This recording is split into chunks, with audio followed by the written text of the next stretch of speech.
Selamat datang di Basa Basi, bahasan santai tapi berisi.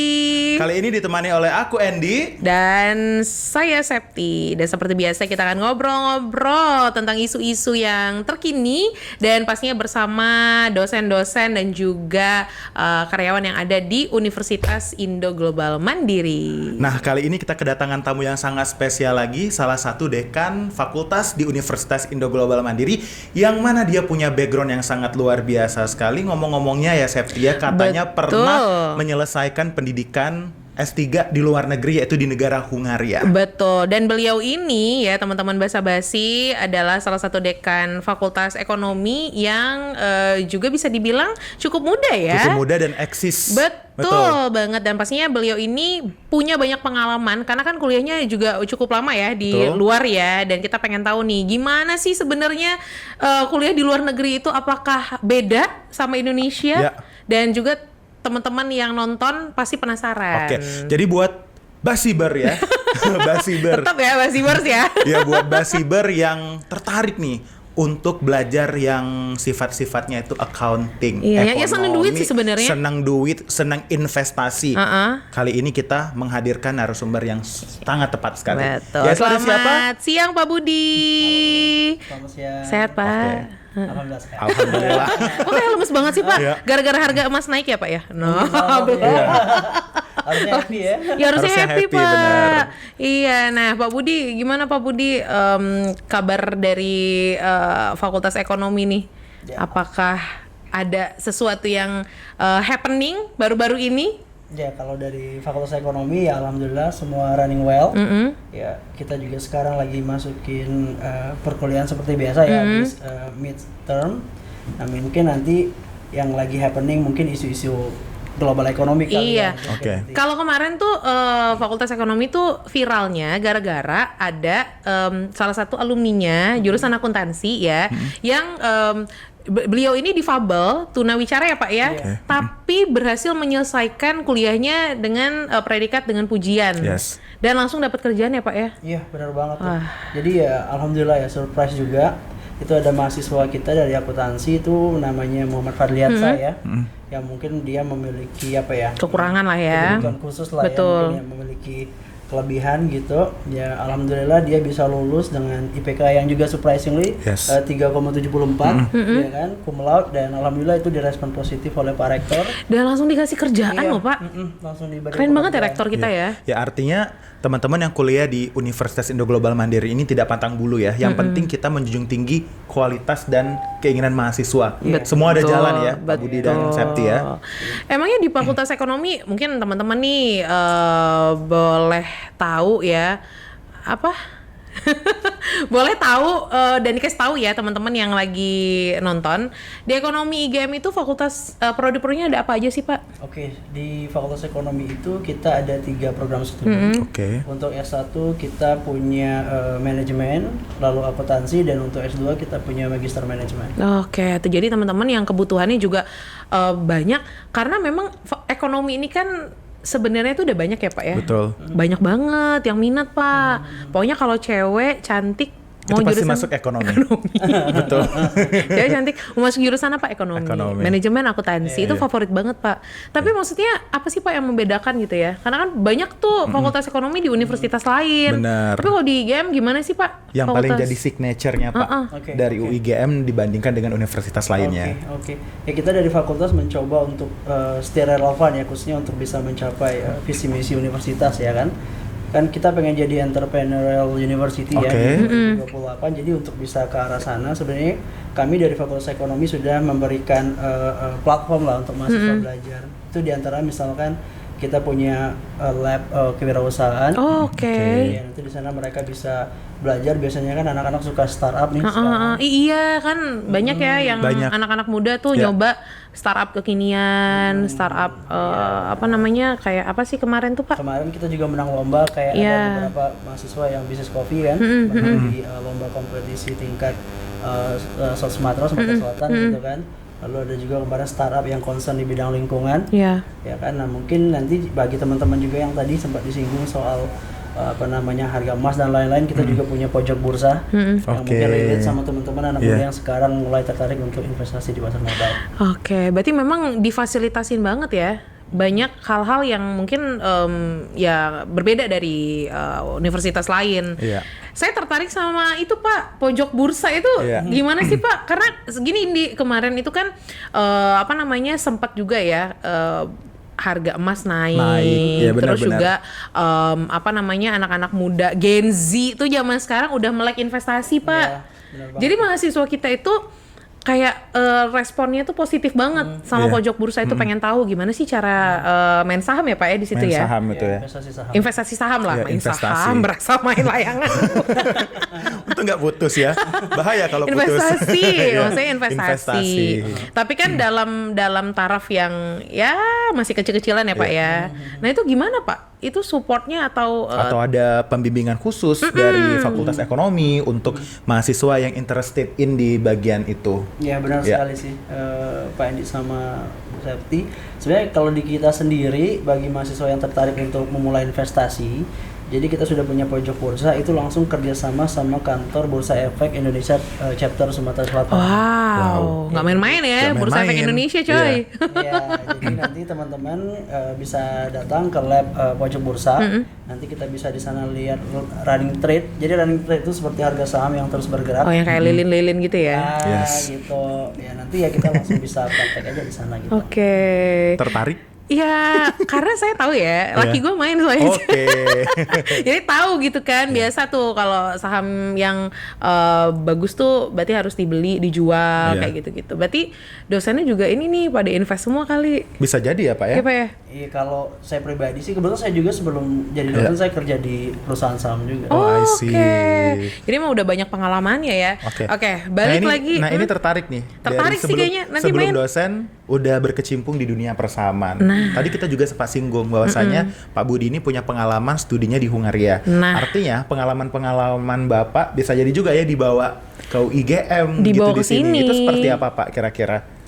Ya benar sih, kalau menurut saya memang kita di akademisi ya, khususnya kita bisa sharing knowledge lah sama mahasiswa itu kalau bisa memang ada link and match antara theoretical perspective sama dunia praktikal. Jadi teman-teman mahasiswa juga bisa memiliki exposure yang lebih luas sih sebenarnya. Iya, jadi nah ini juga ya highlight juga ya teman-teman ya, karena Pak Budi ini juga kolaborasi dengan Rumah BUMN ya Pak ya.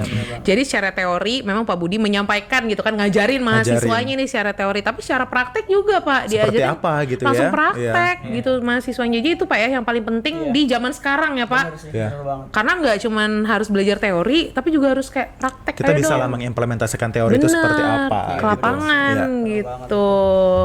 Nah, ngobrolin tentang pengalaman Pak Budi selama di Hungaria.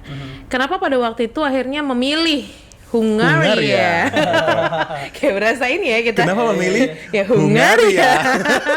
Ya karena kan maksudnya ada alasan. Ada alasan kenapa mau berangkat ke sana. Kenapa Pak akhirnya ke sana dan nyelesain program doktornya di sana? Oke, thank you. Sebenarnya mungkin flashback sedikit gitu ya. Jadi sebenarnya waktu itu saya tuh mulai studi itu September 2020. Ya, tapi sebenarnya di 2019 saya pernah ikut research training di Paris. Ya, jadi waktu itu ada program Erasmus dari European Union. Ya, Pak, ya. Jadi ternyata saya lihat memang Budapest itu kan di Central Europe. Saya pikir memang waktu itu saya sudah punya niatan, pokoknya kalau studi saya harus bawa family. Ya kan? Sekalian. Gitu. Intinya selain saya bisa selesaikan S3, saya juga sebenarnya sih pengen ngasih exposure gitu buat keluarga tentang ternyata hidup di luar seperti ini. Iya. Dan emang diboyong semua kemarin ya Pak ya? Iya. Family trip jadi family trip. Lumayan. Dan dibayarin semua ya Pak ya? Dibayarin semua ya itu ya? Dong, tentunya. Oke. Terus? Ya itu yang berikutnya saya cari coba supervisor yang relevan kan. Ya karena memang kalau kita studi S3 ya Pak Andy juga mungkin udah ngerasain lah bagaimana kan sebenarnya kita itu harus dealing with loneliness, ya kan? Betul. Bisa kita kutat dengan riset kita gitu kan ya. Kalau kita nggak happy, kalau kita merasa nggak cocok sama supervisornya, ya itu mungkin akan bisa jadi struggle banget saya S3 gitu. Jadi saat saya nemukan promotor yang tepat, ya alhamdulillah ya saya go ahead aja sih. Oh, berarti memang ada kesempatan diambil. Ada peluang, ada kesempatan, langsung ambil. Dan seneng juga sama Iya. risetnya. Kemarin ambil apa Pak risetnya Pak? Saya kemarin riset tentang teknologi keuangan dan inklusi keuangan. Tuh, teknologi keuangan ya. Jadi memang zaman sekarang ini Semuanya berbau ICT, teknologi. Betul. Karena kan kalau zaman dulu tuh ngitung-ngitungnya mungkin masih manual ya. Kalau sekarang berarti udah didampingi oleh teknologi gitu loh. Apa sih Pak sekarang yang lagi hype mungkin di keuangan? Karena kan sekarang juga anak muda selain udah melek investasi, mereka juga melek untuk saving ya, saving dan juga manage keuangan. Jadi anak-anak sekarang itu kayak udah ada apa sih list gitu kan? Saya tuh sering ngeliat Pak. Orang-orang tuh nyatet pengeluaran sama pemasukan kayak ini tuh banyaknya di mana? Banyaknya di hura-hura kah? Banyaknya di banyak di entertainmentnya gitu kan. Apa sih Pak? Mungkin teman-teman tuh bisa jadi salah satu insight tuh aplikasi atau teknologi apa yang bisa support hal tersebut. Oke. Sebenarnya kalau kita bicara teknologi kan berarti kan kita bicara platform ya. Artinya kan sekarang kita bisa pilih platform apapun. Tapi yang paling penting adalah kita paham tentang basic principle-nya. Oke. Ya kan? Misalnya, apa tuh Pak? Basic principle yang saya maksud adalah tujuan keuangan kita mau apa. Ya kan? Apalagi sekarang teman-teman tadi juga lihat bahwa ada fenomena harga emas naik, lalu harga saham turun, ya kan? Itu kan kita perlu perspektif ekonomi bagaimana untuk menyikapi kan. Once kita nggak punya perspektif ekonomi, mungkin kita bisa aja sekarang masuknya di beli saham padahal harga saham lagi turun Pak. Ya, jadi kayak kurang tepat gitu ya Pak ya. Makanya kita perlu punya basic perspektif tentang ekonomi dan juga perlu untuk tahu tentang profiling resiko kita masing-masing. Ya kan? Kalau misalkan kita adalah risk avoider, misalnya kita nggak suka resiko, ya kita nggak perlu investasi di produk-produk investasi yang high risk misalkan gitu. Nah itu biar ya hidup kita juga lebih happy dan tenang. Itu seperti itu. Ya pokoknya yang tahu yang penting tuh tahu tujuannya apa, terus dan tahu bagaimana mengambil langkah yang tepat. Benar. Gitu. Kalau saya sih emang ini ya ibu-ibu zaman dulu ya, emas aja deh. Emas aja lah, emas batangan ya. lebih kayak gampang dibeli, gampang juga dijual. Kalau harganya naik langsung jual. Harganya naik langsung jual gitu. Walaupun ya nggak tahu lah ya hitung-hitungannya seperti apa, yang penting ya udahlah gitu. Nah terus juga Pak, saya itu penasaran Pak ya sama Fakultas Ekonomi lagi-lagi Pak. Tadi yang membedakan ada pojok bursa, terus juga teman-teman di ekonomi itu ada lab kewirausahaan. Dosen-dosennya itu gimana sih Pak? Nah, ini juga relate nih. Katanya ada fakta, apa ada tuh? yang berseliweran ya. Kalau dosen-dosen di ekonomi itu killer-killer Pak. Nah, bener nggak sih Pak? Serius? Itu? Tapi harus killer kalau akuntansi. Kan ini berhubungan sama duit. Berhubungan dengan duit. Itu benar nggak Pak kira-kira? So far sih enjoy semua. Di UIGM enjoy aja ya Pak ya. Enjoy ya Pak ya. Enjoy ya Pak ya. Ya mungkin bukan killer kali Pak, sebutannya tegas, disiplin kayak gitu. Kan alumni juga nggak sih? Iya, saya alumni dari Magister Manajemen. Jadi kalau udah lulus S1 akuntansi atau manajemen bisa lanjut di Magister Manajemen. Berarti emang dosen-dosennya tuh gimana sih Pak? Mengajarkannya tuh lebih ke apa gitu, terus konsentrasinya kan ada atau ekspertisnya apa Pak, pengalaman dari dosennya. Iya, tadi sebenarnya sih kan kita mencoba untuk mahasiswa kita tuh agar setia relevan sih. Artinya ya kita juga dorong dosen-dosen kita untuk punya exposure atau pengalaman di dunia praktik ya. Sehingga kan misalkan nanti dia belajar tentang teori tertentu ya kan dia langsung bisa relate nih, mungkin teori ini akan larinya ke praktikalnya di sini. Nah mungkin kalau mahasiswa kita kasih informasi cuma theoretical perspektif itu kan akan bosan sekali mahasiswa zaman sekarang kan. Apalagi generasinya Pak Endi sekarang nih kan generasi short information. Kalau lihatnya dari benar-benar relate sama apa mereka punya kebutuhan ya kayaknya itu akan jadi barrier juga untuk mereka bisa menerima pelajaran. Jadi blur ya Pak ya nanti. Praktek yang seru Pak di Fakultas Ekonomi sejauh ini apa sih Pak? Kalau kami sama tim kita kan juga ada mata kuliah ini, misalkan saya sebut aja mention mata kuliahnya itu adalah pengembangan startup. Nah itu kita selalu awali begitu di kelas pertama saya minta mahasiswa itu untuk melihat problem yang ada di sekitar mereka dulu. Ya kan? Nah, jadi biar cari ide peluang tentang analisis situasi. Iya, analisis situasi startup apa sih yang kira-kira bisa memungkinkan gitu ya untuk dibentuk gitu. Iya, benar banget. Nah, setelah mereka tahu problemnya pasti semakin urgent problem itu untuk diselesaikan, itu ada potensi satu bisa ekonomi, bisa juga untuk bantuan kita, kontribusi kita secara sosial. Nah kemarin ada salah satu mahasiswa yang melihat masalah sampah di salah satu di beberapa ilir gitu pusat perbelanjaan itu. Nah mereka akhirnya come up dengan ide, bagaimana kalau kita menggandeng masyarakat untuk bersihin itu.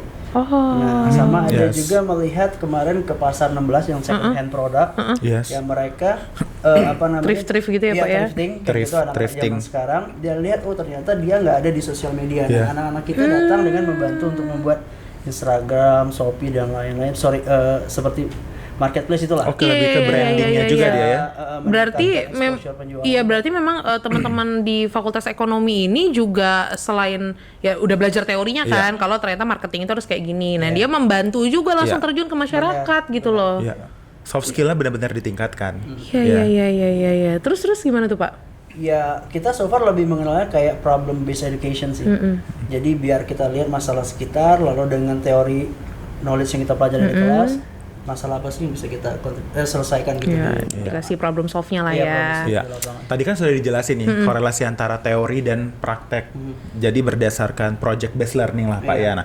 Nah, kira-kira kenapa sih dari POV-nya Pak Budi selaku Dekan Fakultas Ekonomi, teman-teman Basiber yang mungkin tertarik nih untuk ke Fakultas Ekonomi, kenapa harus kuliah di Fakultas Ekonomi?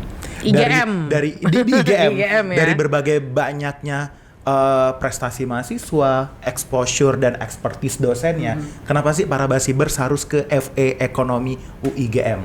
Dan harus lanjut S2 di manajemen. Manajemen ya, tetap. Mungkin ke yang S1 dulu kali ya. Menurut saya sih sekarang sebenarnya informasi itu tidak terbatas ya. Artinya dengan kita punya koneksi ke internet, kita itu sudah punya banyak sekali informasi. Nah yang paling penting itu adalah bagaimana kita optimalisasi informasi dan juga mungkin mendengar sharing atau pengalaman dan juga wisdom dari tenaga pengajar itu. Nah mungkin itu yang dimiliki oleh dosen-dosen Universitas IGM. Karena kita tahu bahwa kayak relatif Pak Endi udah S3 masih muda gitu kan, dia juga punya pengalaman, dia kan punya expertise. Nah hal-hal yang seperti ini yang bisa kita tularkan ke mahasiswa. Ya kan, nah bayangin aja kalau misalkan satu mahasiswa bisa mengabsorb atau menyerap pengalaman dari dosen-dosen seperti Pak Endi dan dosen-dosen lain, itu kan akan memberi memperkaya dia punya perspektif dan lain-lain. Jadi secara tidak langsung dosen menginspirasi mahasiswa. Itu sih, berarti itu yang dilakuin sama Pak Budi ya. Terus itu S1 ya Pak ya, karena teman-teman S1 tuh banyak juga, ya udah nggak kehitung lah ya alumni kita mah ya. Udah banyak banget yang kerja di sana sini, prestasinya juga nasional, bahkan internasional. Nah gitu kalau untuk S2 Pak, Magister Manajemen nih, karena saya kan kebetulan juga mahasiswanya, mantan mahasiswa juga ya, kan udah lulus ya. Produk asli nih langsung. Produk asli gitu kan. Kalau sebenarnya kalau MMUIGM itu enaknya tuh udah fleksibel gitu sih. Karena sekarang kan banyak banget kan instansi-instansi di ya baik itu di Palembang, terus juga pemerintahan segala macam itu udah mewajibkan untuk karyawannya meneruskan atau melanjutkan studinya gitu kan. Review langsung loh. Iya, review langsung. Terus juga karena kalau kadang-kadang mereka itu udah punya keluarga, udah punya ya kesibukan lah ya, dan harus kayak tetap di Palembang. Nah itu tuh kadang jadi pilihannya. Nah itu mungkin bisa Pak Budi sampaikan Pak. Kenapa banget. Gitu kan harus ke Magister Manajemen UIGM? Iya benar banget sih yang di-highlight oleh Bu Septi tadi. Satu, fleksibilitas ya. Ya kan, karena memang kalau kita udah kerja, satu punya keterbatasan ya sama waktu. Mungkin selain fleksibel, saya nambahin sedikit yaitu tentang pola komunikasi antara mahasiswa dan dosen. Ya kan, karena kalau kita tahu tadi mahasiswa S2 relatively hektik dengan dunia kerja. Kalau komunikasinya nggak lancar sama dosen pembimbing kan itu bisa jadi bumerang juga ya Pak ya. Juga bisa jadi bottleneck juga buat mereka untuk studinya bisa lancar gitu. Nah itu yang kita selalu dorong ke dosen-dosen baik S1 dan juga S2 untuk bisa kalau bisa komunikasi agar tetap cair, ya kan. Kita anggap bahwa itu seperti sahabat sendiri, tapi tentu dalam konteks-konteks yang tepat gitu. Iya, tetap ya walaupun temennya kayak student lecture. Iya, student dan lecture, tapi tetap ada batasan-batasan yang memang tetap gitu. Karena kita tuh kayak asik-asik aja sih sama dosennya. Iya. Karena nggak ada batasan gitu. Iya, batasan tuh ada, cuman ya kita kayak nggak ada gap. Lebih tahu bagaimana menempatkan posisi antara mahasiswa dan dosen. Kita yang harus selalu kita tekankan adalah dosen itu nggak boleh susah dicari. Ya, benar ya Pak ya. Jadi kayak dekan nih ruangannya, dosen ekonomi itu di lantai 8 ya Pak ya, Iya. lantai 8 di gedung C gitu loh. Jadi nggak susah deh nyari dosen-dosen di sini. Pokoknya kalau dosennya susah dicari, lapor aja langsung. Sekarang juga saya pikir kan sekarang apa ya? Mungkin kalau zaman saya S1 dulu agak sulit ya kali ya ketemu dosen atau ya kan lama sekali dibalas ya. Kalau sekarang kadang-kadang WA hampir setiap hari itu masuk. Pas respon ya jadinya Iya, ya. pas respon. Jadi ya kita mencoba ya untuk selalu improve lah.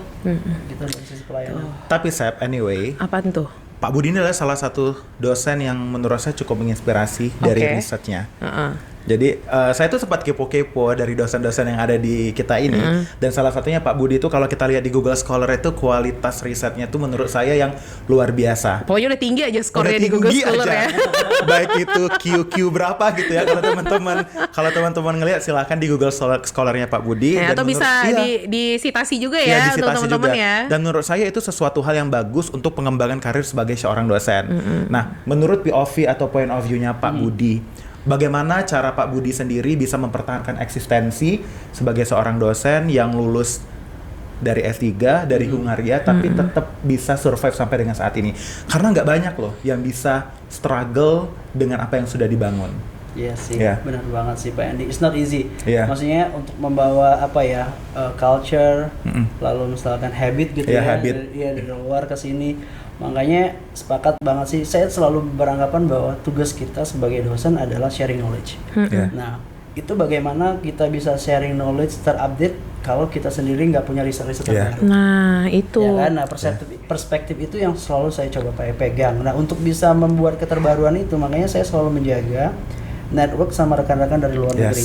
Tetap di ini ya Pak ya, Iya, tetap makanya- tetap keep kontak lah ya dengan teman-teman Iya, di sana ya. Jadi sampai hari ini saya punya grup riset itu ya dari beberapa negara, mulai dari Hungary, Saudi Arabia, ya let's see, hampir lebih dari 5 negara lah so far yang sekarang. Nah itu dia nilai plusnya satu lagi ya. Berarti karena si dosen-dosen dan termasuk Pak Budi ya, termasuk Pak Budi punya relasi ke luar negeri, teman-teman basa-basi nih ataupun juga mahasiswa UIGM ya mungkin tertarik juga gitu kan, pengen Pak saya tertarik Pak mau bikin penelitian ini atau ngeriset ini gitu ya, atau mau ada apa ya, ada peluang lain tuh bisa gitu kan bukan memanfaatkan ya, Optimal. Bisa optimalisasi dan sharing iya yang sharing bisa sama Pak diambil Budi dari Pak Pak, Budi. kira-kira Pak ada loka apa Pak di Arab Saudi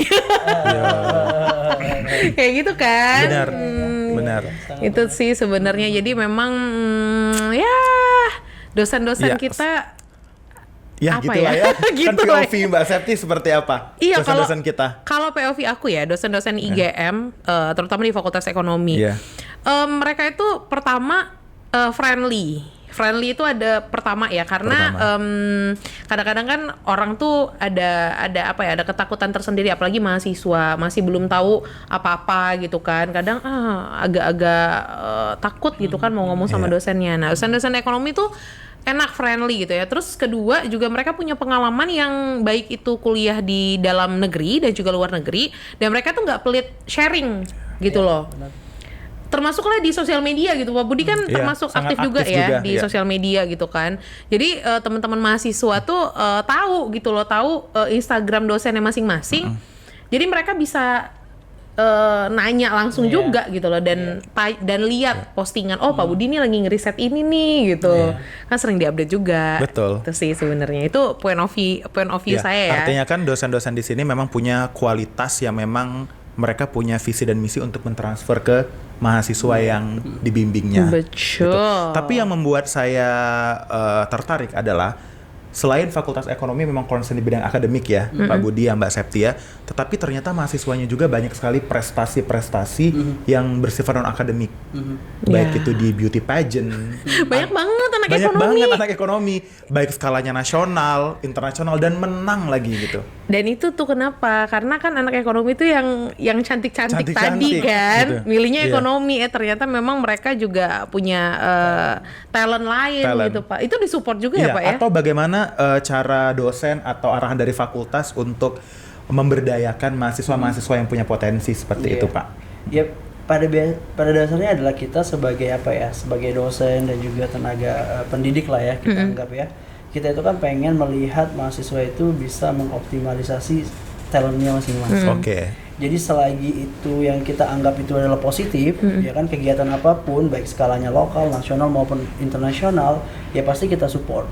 Ya kan, misalkan nanti ada lomba skala nasional, ya kita bentuk tim mahasiswa, ya kita kasih dosen, ya mereka latihan, kita prepare. Kayak kemarin tuh yang acara akuntansi, kan? Ada apa itu ikatan akuntan Indonesia, Iya, dari ya kan, Iya. ya itu memang kita dedikasi, ya sepertinya Ibu Gina misalnya kan bantu, Ibu Riza gitu ya, memang benar-benar mereka in charge di sana gitu. Kemarin juga ada misalkan mahasiswa ikut kompetisi dari Ristek-Dikti Kementerian. Itu juga misalkan ada Bu Reni juga support, ya, alhamdulillah dapat pendanaan dari flagshipnya pemerintah. Jadi dari kita pengen sebisa mungkin kita berkontribusi support mahasiswa, ya agar mereka bisa mencapai apa yang mereka inginkan. Dan in charge-nya itu dosennya satu-satu loh. Kayak kemarin Bu Gina tuh kan, karena memang beliau tuh ininya di akuntansi ya, dan perpajakan ya Pak ya, itu ya, perpajakan concernnya. Jadi memang benar-benar all out banget, dan akhirnya juga bisa dapat prestasi gitu. Bu Reni juga, Bu Riza juga gitu loh. Gitu loh. Artinya memang mahasiswa-mahasiswa di sini ketika mereka punya potensi dan keinginan, dosennya juga turut andil dan benar-benar ngebimbing. Betul. Gitu. Pak, jadi nggak ada keraguan lagi. Nggak ada. Kan? Masuk untuk aja apa pokoknya. Lagi diraguin untuk masuk FE, masuk UIGM, aja. Dan gitu. FE ini juga seperti salah satu fakultas unggulan juga. Fakultas unggulan, dan nanti udah mau OTW unggul ya Pak ya. Insyaallah. Nah, bahkan berstandar internasional juga, mudah-mudahan Pak ya. Akreditasi internasional. Amin. Ya kita doakan. Jadi nanti bisa bermanfaat untuk mahasiswa, alumni, dan juga masyarakat luas di Palembang gitu. Pak, ada nggak sih Pak kayak kepengenan ataupun juga kayak aduh sebentar lagi pengennya tuh fakultas ekonomi tuh seperti apa gitu loh. Harapan lah ya. Harapan lah ya dalam waktu dekat gitu loh, pengen membawa fakultas ekonomi ini seperti apa, karena kan baru 1 periode ya Pak ya. Berapa lama nih?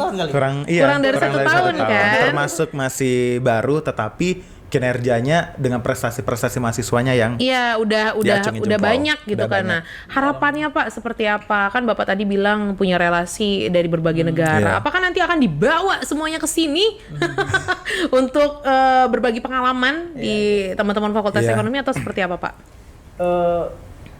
Saya berharap begini ya, satu hari memang yang perlu kita upayakan bareng-bareng lah gitu kan, Mbak Septi, adalah bawa budaya akademis. Ya kan, yang di luar itu kan mungkin Pak Andi juga pernah ngerasain sih. Jadi kalau misalkan kita di ruang kampus gitu ya, sehari itu pasti diskusinya tentang akademis. Tapi selain itu, kita juga ibaratnya punya curiosity lah. Pengen melihat apa sih yang terjadi di dunia praktek gitu loh. Ya kan, problem-problem yang mungkin nggak sempat diselesaikan di dunia praktek, lalu kita bawa ke dunia akademis. Jadi seperti ada apa ya? Link and match juga dia. Link and match-nya terjadi gitu loh. Jadi ada mutual benefit. Nah, mungkin ya itu yang akan terus membuat gitu ya dunia akademis itu relevan. Ya, Pak Andi sama dengan kebutuhan di dunia praktek gitu. Nah, itu berarti sih mungkin ya kalau bisa sih dan masih itu harus dimunculkan dari habit kita sebenarnya. Habit Pak Budi kan memang habitnya di luar udah sering ya melakukan hal tersebut, dibawa ke sini, dan nantinya juga harapannya tuh dosen-dosen dan juga mahasiswanya juga support gitu sih sebenarnya. Tapi ada nggak sih Pak, ini kayak kita balik lagi ya Pak ya ke pengalaman Bapak pada waktu kuliah di luar gitu ya. Ada kayak shock culture nggak sih Pak? Perbedaan ya, karena kan S1, S2 di Indonesia. Terus tiba-tiba harus ke sana. Apa nih gitu? Kalau dulu mungkin penelitian di Indonesia itu ya gampang-gampang susah lah ya. Kalau di luar tuh gampang gitu. Atau kalau di Indonesia lagi ngerjain penelitian sambil ngerup cuko. Nah, kalau di sana kalau di Hungaria, kalau di sana tuh apa Pak? Apa Pak gitu cukonya? loh. Apakah ada ikan Hungaria gitu kan? Boleh deh Pak, mungkin ada teman-teman tuh teman-teman basibers ya, dan juga mahasiswa yang aduh pengen deh kuliah di Hungaria juga gitu. Gimana Pak? Iya. Boleh diceritain nggak sedikit? Kalau pengen kuliah di sana ya apply, ada beasiswa kan, silakan apply. Nanti kalau bingung, Pak Budi salah satu penerima beasiswa juga ya Pak ya untuk menyelesaikan pendidikan S3 di Hungaria. Jadi waktu itu saya terima beasiswa dari pemerintah Hungaria. Jadi kalau misalkan ada yang mau tanya ya bisa sih kontak-kontak aja. Oh boleh, tuh udah dibukain, feel free to ask ya. Bisa ke Instagramnya di @Budi Setiawan. Kalau WA itu cukup mahasiswa, harus jadi mahasiswa IGM dulu dong. Baru bisa tahu WA-nya Pak Budi. Betul. Jadi S1-nya di IGM, S2-nya bisa nanti di Hungaria. Nah, apa Pak tadi shock culture-nya Pak? Shock culture ini waktu di Budapest ya, waktu di Iya, pas di Iya. Budapest, pas di Budapest. Makanya aku bingung kalau orang tanya tuh shock culture tuh kayaknya aku nggak ada ya waktu kan. Masa sih? Mungkin Wah. sebelum itu kan aku sudah pernah ke Eropa dulu. Oh, udah kayak berasa Kebetulan. balik kampung ya. Bener. Nah, juga maksud tuh ya Kayak gini, ternyata aku kayaknya bukan orang Indonesia deh. I don't have Indonesian blood. Enggak ya, Pak. Enggak ya, Pak ya. Gimana tuh, Pak?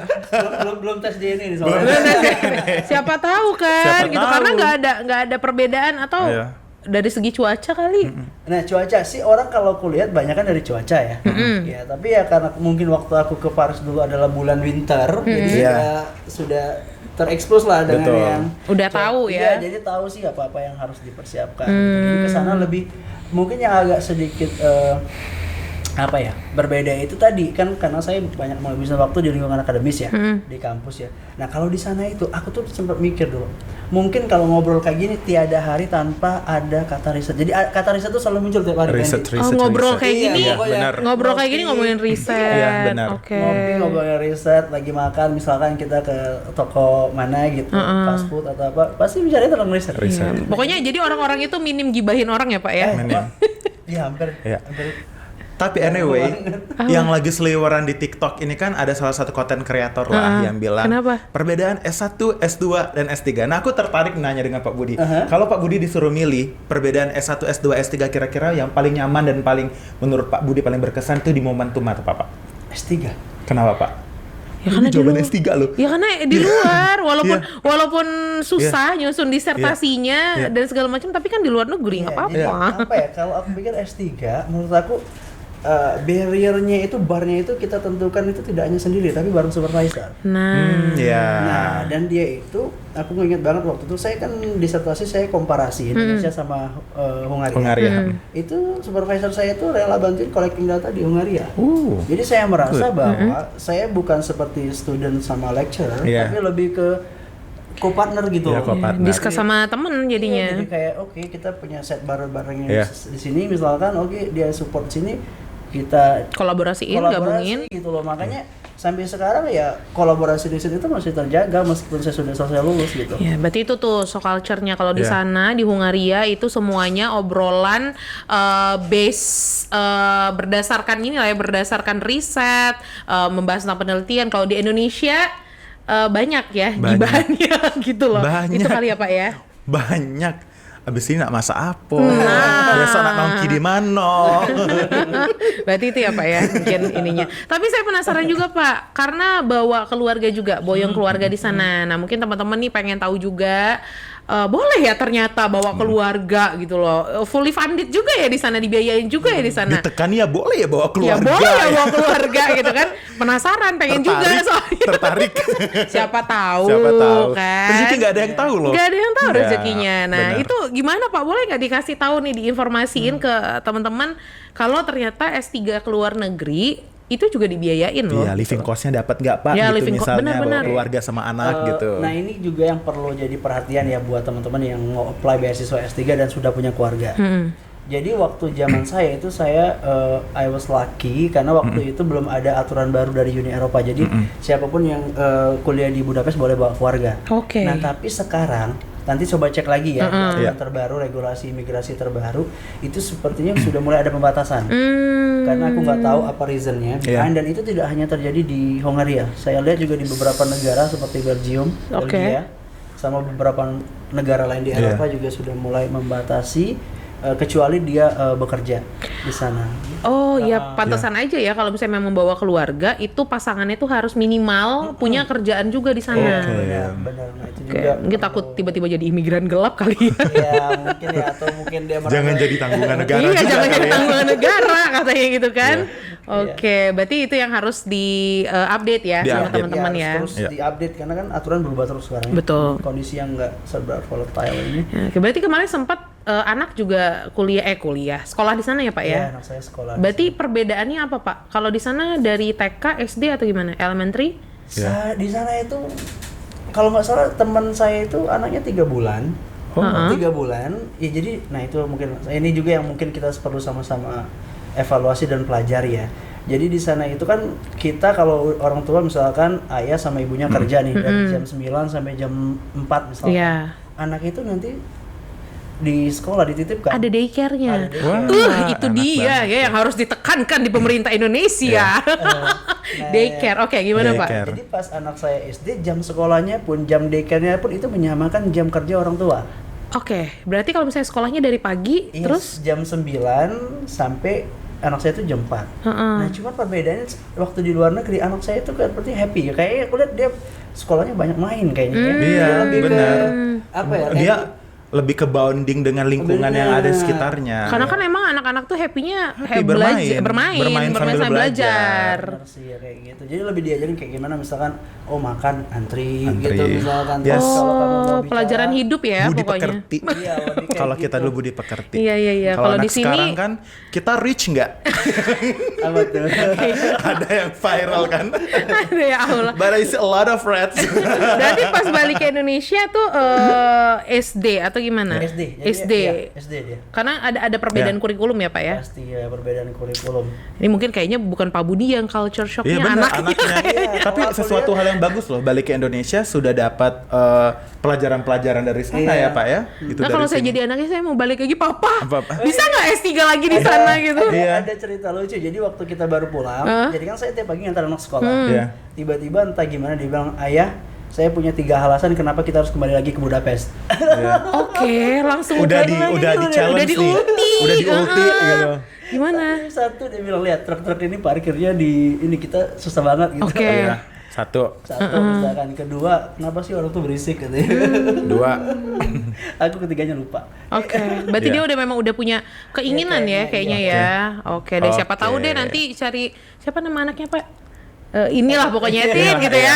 ya. Pokoknya Nak nanti kamu cari beasiswa juga kayak ayah Biar ya. bisa ke Budapest Budapest. untuk lanjut studi. Betul. Banyak sekali ya udah ngobrol dengan Pak Budi. Terima kasih, Pak Budi. Tapi sebelum kita akhiri, boleh nggak Pak Budi kasih pesan dan kesan untuk mahasiswa generasi Z sampai saat ini Iya. yang katanya mentalnya mengalami Oh, iya, degradasi, yang katanya bisa dikatakan apa sih? Yang kita bilang generasi Generasi strawberry. gitu loh. Gimana Pak? Ya terkait mental health issue gitu ya. Ya. Sebenarnya memang kalau kita ini agak sedikit empiris ya. Saya baca studi dari Harvard Medical School. Lalu dari waktu itu saya lagi S3, saya baca hasil studi dari Harvard itu memang sebagian besar lebih dari 50% mahasiswa itu mengalami mental health. Oke. Lalu saya penasaran Pak Yudi. Saya buat survei pribadi. Waktu karena saya isi kan waktu kan ada 11 simptom tuh gejala. Saya tuh kena 2 dari 11. Oh, Wow. sempet ya, sempet Iya. juga ternyata. Iya, dan saya pikir cuma saya sendiri. Lalu saya sebarlah ke teman-teman internasional nih ya. Iya. Waktu saya masih studi S3 itu ada yang ngisi sekitar 74 responden dan 85% itu minimal 2 gejala itu dia teridentifikasi. Jadi artinya memang sekarang mungkin satu informasi sudah terlalu banyak. Iya. Kita seringkali membandingkan diri kita sama orang lain secara Iya. nggak sadar. Iya. Terus conscious and inconscious, terus ya self kan? diagnose akhirnya. Iya. Self diagnose dan lalu yang lebih bahaya self destruction kan. Ya, Oke. self destruction. Nah makanya Iya. itu satu ya kita harus terima dulu sih menurut saya diri kita ini apa adanya ya kan maksudnya kan sembari kita tahu kita harus improve-nya di bagian mana. Iya. Karena kan nggak mungkin kita bisa menguasain semuanya. Iya. Pasti Pak Endi, Mbak Septi punya kelebihan, begitu juga sebaliknya ya kan kita Betul. fokus aja di kelebihan kita. Nah, menurut saya setelah itu kita bisa menerima, kita improve, nah nanti kita lihat ke depan kita mau kemana sih end game-nya gitu kan ibaratnya kan. Nah dari ada lubang, hole itu yang perlu kita isi Yes, sebenarnya. setuju. Fokus aja sih di situ sebenarnya. Nah, insya Allah nanti dalam perjalanannya kita akan menemukan sih. Tuh, berarti nggak apa-apa kalau misalnya memang ada ya gejala-gejala kesehatan mental yang memang mengganggu. Ternyata memang ada penelitiannya dan Pak Budi juga merasakan, tapi tetap fokus ya, satu titik. Satu titik. Satu titik. Kalau kata Via Valen, dan yang paling penting stop comparing yourself to others. Nah, itu Ya. dia. Oke, Pak ya. Budi terima kasih. Iya, sama-sama. Moral value kali ini kalau harga emas naik, Beli. Beli. Nggak apa-apa, beli Nggak aja. apa-apa, kita beli. Tetap pokoknya. kalau harga Pokoknya emas turun, jual. Salah. Balik. Kalau emas turun, kita beli. Kalau harga emas naik, kita turun. Ya. Kita turun apa kita tuh? turun, kita beli. Kita beli Ya. tetap. Pokoknya tetap lah investasi Pokoknya, itu ya. penting karena dunia semakin mahal ya. Iya. Beras mahal, ayam turun sih kemarin. Kok ayam? Oke.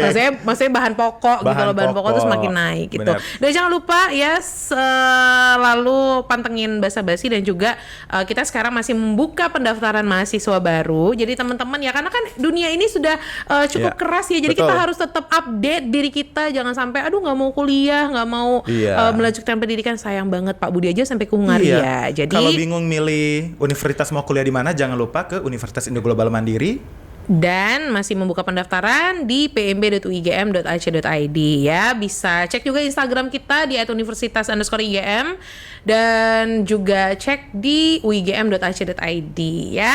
Oke, sekali lagi terima kasih Pak Budi atas Mudah- waktunya, mudah-mudahan atas sukses. pengalamannya yang sudah Sukses dibagikan kepada terus. Basibers gitu ya.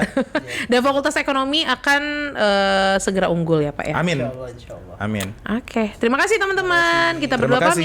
pamit. Sampai jumpa di See episode you. berikutnya. See you.